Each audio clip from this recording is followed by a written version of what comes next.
Hey Ayrim, you've done a good job here of writing a really clear thesis. You know who you want to have acting, California's Education Department, what you want them to do, better training with SROs, and why, to help reduce this problem of shuttling people off, starting with arrests and then getting into that whole pipeline thing.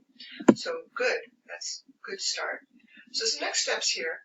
First, you need peer-reviewed sources. Have you gotten into the databases yet? Because if you haven't learned how to use those yet, it's time to talk to a librarian and get those good peer-reviewed sources. Next, we need a page and a half just about the solution. You mostly hear recap what the problem is. So explain more about your solution in greater detail.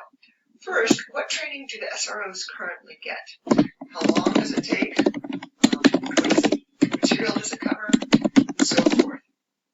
Then, what are the most frequent mistakes that our SROs make? And what kind of training would help reduce those mistakes? So we need to hear about that. Is there anyone who's doing it right? Can you point to a district or a state or something that does have good training?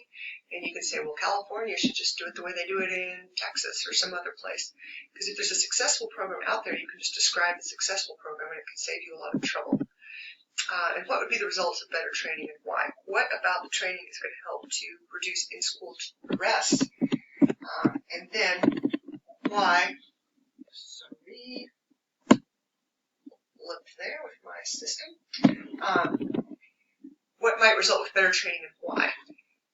You didn't include the cover sheet, and this was not yet C-level work, so you got a 2 out of 4 on this one, Ayrim. That can go up with just adding in these other elements, and don't hesitate to come on in and get help from me or from your lab instructor, as well as our great tutors.